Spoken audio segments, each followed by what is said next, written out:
Akkam jirtan nagaa fayyaa hordoftoota fayyaa kabajamoo baga jiraatan hunda keessanuu.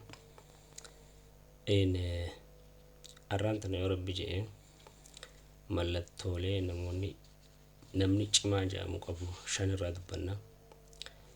Shanuma keessaa fudhannee dubbanna baay'ee waan taateef. Nama cimaa yookaan nama jabaa jechuun maal jechuudha? Nama humna qabu, haxuuncaa qabu, takkaa nama ol aantummaa qabu. Akkasii maal jechuudha nama jabaa jechuun? Namni jabaa ka dhugaa. Mee adda baafna har'a rabbi jedhee namni jabaa ka dhugaa eenyu akka ta'e adda baafnee ilaalla. So nama jabaa jechuun nama xuncaa qabu moo nama aangoo guddoo qabu moo nama maallaqa guddaa qabu moo eenyu? Kan jiru adda baafnee ilaalla galatooma. Nama jabaa amalootan yookaan mallattoolee namni jabaa jedhamu qabu keessaa takka nama miira isaa to'achuu danda'u jechuudha. Siigaltee qaruuxummaa miira isaa to'achuu nama qabu.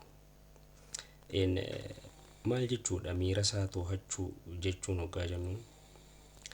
Nama miira isaa hubatee akkasuma namni biraa miira keessa jiru mararfatu jechuudha. Siigaltee nama biraatiif kan mararfatu akkasuma miira isaa ammoo kan hubachuu danda'u jechuudha. Siigaltee nama kanaan nama miira isaa to'achuu danda'u jechuudha. Namni miira isaa to'achuu danda'u saaxilamummaa sodaatu yookaan abal waan akkasiitiif saaxilamtaa waan akkanaatiif saaxilamtaa jee waan sodaatu wayiifin saaxilama jeen sodaatu. Siigaltee saaxilamummaa wayiin sodaatu waan san fees godheeti cabsee keessaa ba'a jechuudha. Siigaltee waan akkasiif saaxilamta waan akkanaatiif saaxilamta jeen sodaatu jechuudha. Tabiraa ammoo lammaffaan amanamummaadha. Amantii qabaachuu jechuudha. Amanamummaa gisee jennu integrity jechuudha karaa biraatiin. Kana jechuun nama dhugaa fi amanamummaa qabu jechuudha. Namni kuni nama waan jee godhu. Siigaltee karaan inni qabatee deemu dhugaa fi amanamummaa qabateeti. Dhugaa fi amanamummaatu kararra isa kaaya. Akkasuma nama waadaa gale eegu jechuudha. Siigaltee nama waan godhe je'ee hojjetu jechuudha. Kan waadaa isaa eegu maal qabatee? Amanamummaa fi dhugaa qabatee. Even bakka namni isa argu bakka hin jirretti illee waan hojjechuu qabu waan je'e san nama waadaa je'e san guutu jechuudha. Sadaffaa bira deena. Sadaffaan maal jechuudha?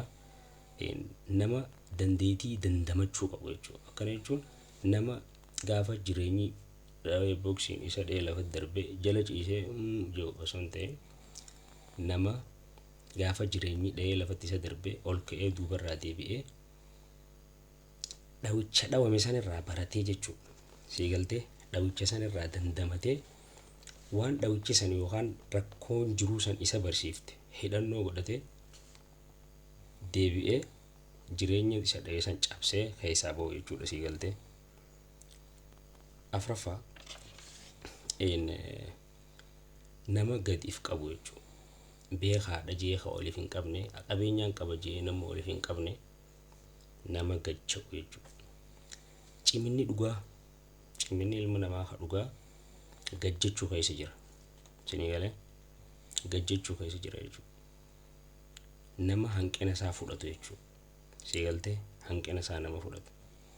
Nama yeroo hunda waan haarawaa baruuf sammuu isaa banaati jechuudha. Shanaffaan itti gaafatamummaa jechuudha. Maal jechuudha itti gaafatamummaa jechuun? Namni cimaa jechuun nama itti gaafatamummaa fudhatu. Mataa isaa qofaaf osoo hin ta'in nageenya hawaasa biraatiif illee itti gaafatamummaa nama fudhachuu danda'u jechuudha. Nama itti gaafatamummaa irraa dheessuu miti jechuudha. Siigaltee jabinni isaa ol isa fuudha jechuudha yeroo akkanaa nama kana. So jabina jechuun maal jechuudha? Cimina jechuun maal jechuudha? Siigaltee waan ijaan agartu kanumatti humna yookaan maallaqa guddaa namni san qabu yookaan humna guddoo namni san qabu sanii miti jabina jechuun. Jabina jechuun waan sirrii hojjechuu jechuudha. Siigaltee ammallee cimina yookaan siigaltee haala bareedaa qabaachuu cimina haala bareedaa qabaachuu ammallee onnee rakkoo feete keessa ittiin dhaabbattee cabsitu qabaachuu jechuudha. Kun daraaraadha. Atoo keessa jirta. Mallattoolee kana keessatti if agartee jirta. Yoon qabaatin boru horatta. Kanaaf ciao nagaan jiraadhu.